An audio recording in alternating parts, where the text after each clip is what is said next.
Ahoj, volám sa Veronika Sláviková a pomáham ľuďom a predovšetkým ženám, aby si dovolili byť tými, ktoré túžia byť. Tými, ktoré obdivujú, pretože nimi už dávno sú.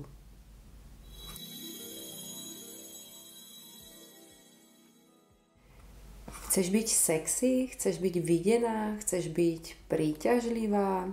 Chceš získať určitú kvalitu, ktorá sa vyznačuje tým, že si môžeš dovoliť sa chovať pokojne pri určitom seba prejave, či už je to formou nejakého rozprávania alebo interagovania s ľuďmi pri chôdzi, v tanci, v akejkoľvek činnosti, v ktorej ešte stále trošku cítiš, že nejsi dosť dobrá, že by si to mohla robiť lepšie, pochybuješ o tom, či si to ty a podobne a podobne. A teraz, ako to urobiť? Ten kľúč je v plnosti prežitku. Čo to znamená plnosť prežitku? Určite ste možno niektorí z vás boli niekde na krásnej dovolenke a videli ste ten najkrajší západ slnka na svete. A tam nastane občas taký moment, že síce som toho súčasťou, ale nie tak úplne. Nemám v sebe kapacitu precítiť tú krásu, precítiť ten moment a nechať ho sebou prestúpiť tak, aby ma skutočne obohatil. A týka sa to krásnych miest, týka sa to jedla, týka sa to akéhokoľvek pohybu, tanca, počúvania hudby a podobne a podobne. A vlastne to, čo sa prejavuje vonku, sa nejakým spôsobom nachádza v nás. A to je vlastne to, o čom dneska chcem hovoriť, pretože táto plnosť prežitku vyjadruje určitú kapacitu, ktorú máme v sebe k prežívaniu. A táto kapacita môže byť malá, môže byť skoro úplne žiadna, alebo môže byť veľmi vysoká a vyznačuje sa vlastne tým, že určuje akýsi pocit alebo akýsi vlastne ani nie pocit. Je to vlastne ten tá výstupná esencia, že ja viem, kto som a preto som pokojná a môžem si dovoliť cítiť, čo potrebujem a tak, ako to potrebujem. A vlastne veľakrát sa stretávam a hovorím aj z vlastnej skúsenosti, že ženy toto hľadajú. To znamená, že cítia sa nejakým spôsobom nie dosť dobré, cítia sa nemilované, cítia sa nevypočuté a nevidené. A je to z toho dôvodu, že si vlastne nedovolia vidieť samú seba v tomto prežitku. A zároveň ani k tomu nemajú tú možnosť, pretože často žijeme životy a neustále hľadáme niečo, že ani vlastne nevieme, kým sme, pretože sme to nikdy nezažili. Máme často ten pocit, že vlastne ani nevieme, či toto, čo zrovna práve teraz robíme, je pre nás to správne, alebo či toto som ja, či toto vyjadruje mňa, či mne toto skutočne teraz robí dobre. Či je to práca, ktorú chcem robiť, alebo či toto poslanie, alebo tento zámer je skutočne ten, ktorý ma tam dovedie, ktorý ma dovedie k sebe, ktorý mi odomkne nejaký svet, kde sa konečne budem cítiť doma a podobne a podobne. A vlastne toto hľadanie a celý dnešný svet nám dáva veľmi veľa možností na to, ako to nájsť. Ale čo sa stane, keď ja hľadám? Celý život som hľadala a hľadala, ale tým, že hľadám, dávam vlastne len tomu svetu príležitosť, aby mi posielal ďalšie príležitosti na to hľadať. Ja som tým samotným hľadaním. Ja nenájdem nikdy. Ako náhle budem v tom, že hľadám seba, tak bude ten výstupný cieľ z toho, že hľadám seba. Pretože ako keby hovorím tomu svetu, daj mi možnosť na to, aby som sa hľadala. A tie možnosti skutočne prichádzajú. A takto niekto môže prežiť kľudne celý život. A ja som takto hľadala seba skutočne od mojich 14 rokov, dneska mám 30, takže fakt si predstavte, za tú dobu som absolvovala desiatky a desiatky rôznych kurzov, seminárov, stretnutí, rôznych škôl a mala plný šuplík diplomov. A k čomu to spelo? Spelo to vlastne k totálnemu odtrhnutiu sa od seba, pretože ja som nevedela, kto som. Ja som dospela do chvíle úplného vyhorenia, pádu, že mi život nedával vôbec žiadny zmysel. A jediné, čo mi dávalo zmysel, je odtiaľto odísť, pretože keď som tak dlho hľadala a nič som nenašla a teraz po tých rokoch stále neviem, kým skutočne som, čo skutočne chcem, čo je pre mňa to, čo mi skutočne prináša radosť, pretože som nemala ani v tele možnosť prežívať takúto hlbokú radosť. Plnosť prežitku. A ako to docieliť? Ako docieliť určitú plnosť prežitku, ktorá mi dá pocit sebaistoty a pokoja reagovať v akejkoľvek situácii a konečne sa nesnažiť mať veci pod kontrolou a reagovať z určitého stiahnutia a vlastne často až nejakých panických strachov, ktoré ma následne ovládajú. Ja mám veľmi rada prístup Carla Rogersa a tohoto odvetvia psychológie. To je vlastne psychológ, ktorý založil jedno odvetvie, ktoré je zameraná psychológia na jedinca a funguje formou vlastne toho, že ja človeku dávam láskyplný a bezpečný priestor na to, aby sa stal sám sebou. A robím to tak, že tento priestor vytvorím v sebe. A ja tým, že už niekoľko rokov pracujem s jednotlivcami aj skupinami, som zistila, že skutočne tento spôsob, kedy ja samej sebe v sebe dám zvolenie k tomu prijať toho druhého človeka takého, aký je a deje sa to skutočne vo mne, neprebieha to formou rozhovoru, není to nič naplánované, je to určité pokojné miesto vo mne, tak skutočne ma vždy obohacuje. A dokonca, ak si dovolím takto v sebe sa cítiť sama sebou, to znamená, že zároveň nechávam k sebe prístupné všetky pocity, ktoré prichádzajú. To znamená, že áno, ja stretávam rôznych ľudí a občas sú tam rôzne pocity, môže tam byť pocit, že som vyčerpaná.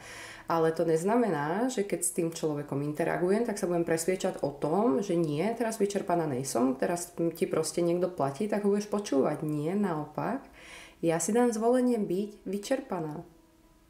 Byť sám sebou, byť sama sebou sa prejavuje vlastne tak, že napríklad v minulosti, keď som sa niečoho najedla, tak som sa cítila veľmi vyčerpaná.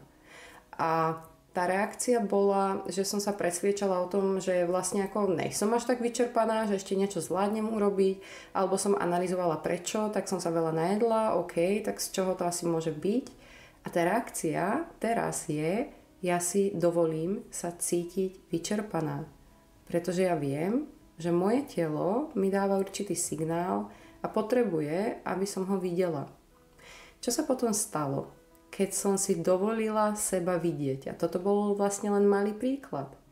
Zrazu, akoby zázrakom, sa začalo diať, že som sa začala cítiť videná.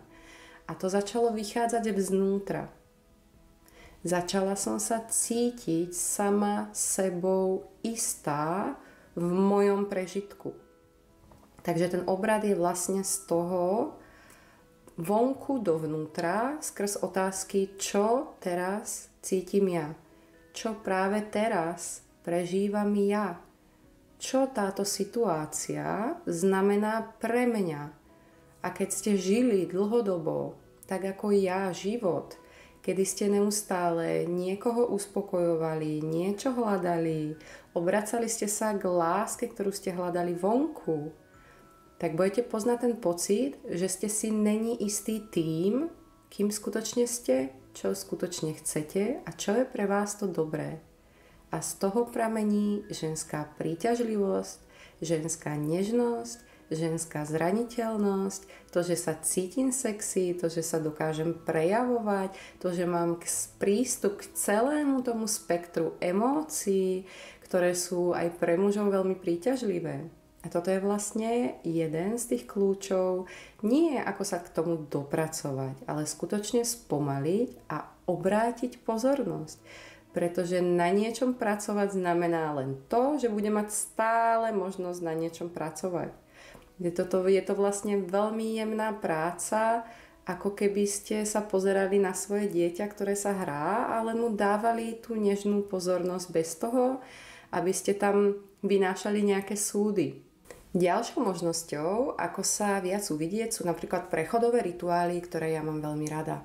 Ja sa venujem prechodovým rituálom už dlhodobo, či už ide po nejaké predpôrodné, popôrodné, či už ide o rozchodové rituály, rituál menarche, rituál sa dá urobiť na čokoľvek a považujem ich za jednu z kľúčových vecí, ktorá chýba našej spoločnosti.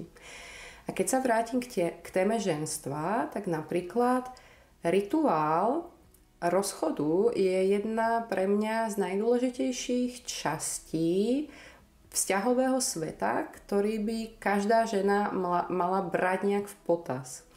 Vlastne, tí, ktorí poznáte konštelácie, určité ako skryté symetrie fungovania vzťahov, tak vlastne vždy sa tam v tej línii, keď žena rieši svojho manžela alebo muž svoju manželku, objavujú aj tí predošli ex-manželia, priatelia a manželky.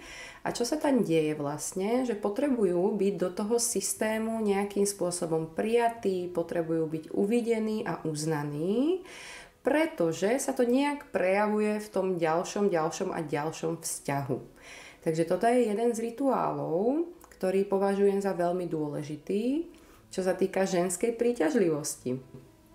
Ďalej je to vzťah k matke. Často počujeme, že treba prijať svoju matku. Ja som na to alergická, pretože prijať svoju matku znamená povyšovať sa nad ňu. Je to pozícia pýchy, kedy ja idem príjmať nejakého človeka takého, aký je, pretože ho uznám, že vlastne môže byť taký, aký je.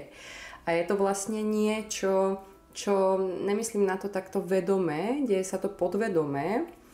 A tá linka, a teraz len vnímajte, aký je v tom rozdiel. Ja vlastne príjmem v sebe ten dar a uznám v sebe dar ženstva, ktorý mám od svojej matky. A v tom je pokora, prijatie, pochopenie a týka sa to predovšetkým mňa.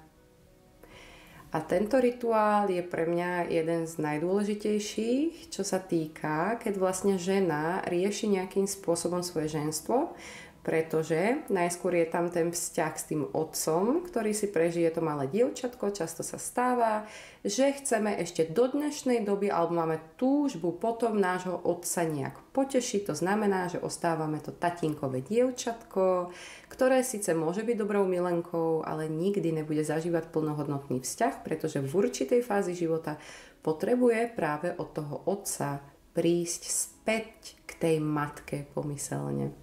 Takže toto sú ďalšie spôsoby, akými ja prebúdzam určitý pocit sebaistoty, sebadôvery, citlivosti k sebe, ženskosti. A toto celé, keď o tom hovorím, vlastne súvisí s archetypom Afrodity, s archetypom Perzefóny. A naschvál som to vlastne na začiatku nehovorila, pretože ja používam archetypálnu psychológiu rovnako ako rituály, prácu s telom, psychoterapiu a podobne a podobne. A som vyslovene alergická na to, keď niekto škatulkuje veci. Pre mňa je to najskôr sa pozriem na jedinca, ako to má, aký je, pretože každý je jedinečný. A potom je tu určité spektrum, ktoré mi môže ukázať niečo, čo ja nejsom schopná vidieť. Pretože možno v tom živote som nikdy nedala sebe zvolenie byť skutočne ducha prítomná v tej situácii, aby som cítila, čo sa vo mne odohráva. To znamená, že je to určitý druh inšpirácie. Takže vlastne tá otázka, kým skutočne som, čo skutočne chcem, čo je tá moja esencia a hľadanie zmyslu a zmysluplnosti. To sú veci, ktoré študovali ľudia odpradávna a je to niečo, čo skutočne určuje hodnotu nášho života. Do akej miery odhalíme seba, takého, aký sme, seba takú, aká som. Takže ak sa chceš cítiť pokojná vo svojom prejave, v tom, že v danej situácii budeš vedieť, ako reagovať, alebo si dovolíš nereagovať. Budeš sa cítiť pokojná, budeš sa cítiť prijatá sama sebou. A toto všetko spôsobí, že sa budeš cítiť sexy, že si dovolíš si niekedy ukázať kľudne viac, že si dovolíš neukázať nič, že si dovolíš byť celým tým spektrom, ktorý máš skutočne na výber, pokiaľ si dovolíš sa na seba pozrieť a prestaneš sa snažiť byť perfektná, ale staneš sa skutočnou.